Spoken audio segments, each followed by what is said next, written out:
నమస్కారం అండి. నా పేరు డాక్టర్ నాగరాజు రెడ్డి. ఈమె ఒక 5 రోజుల ముందు మన హాస్పిటల్కి వచ్చారనమాట.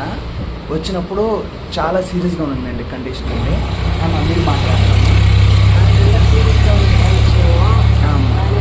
వేరే హాస్పిటల్కి పోయి పోయేసి గ్లూకోజ్ పెట్టించుకొని ఎక్కువ నిండా గజాలు చేసేసి గజాలు చేసేసి నిండా బతికేది కష్టం అన్నారు.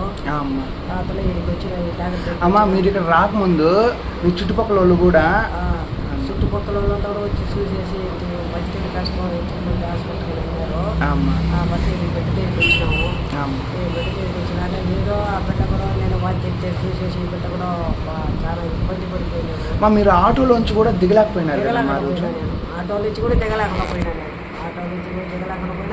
ఆటోనే ఎక్కలేకపోయినా నేను.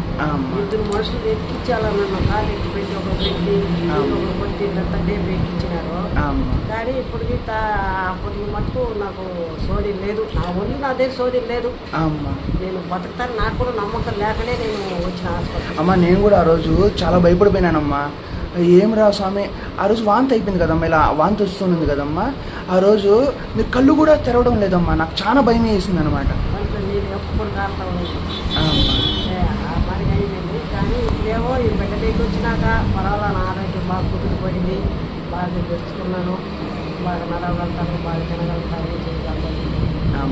లేదు ప్రాబ్లం అనేది లేదు. బాగుండాలి నా ఒళ్ళు. అమ్మ, మీ బంధువులు అందరూ కూడా వచ్చి చూసేసినారు కదమ్మా మీకు సీరియస్గా ఉండే లోపల. అమ్మ, సో అంత సీరియస్ కన్నా నుండి ఇప్పుడు బాగున్నారు కదమ్మా. ఇప్పుడు బాగుండా లక్షణంగా ఉండా. ఓకే అమ్మా, థ్యాంక్స్ అమ్మా.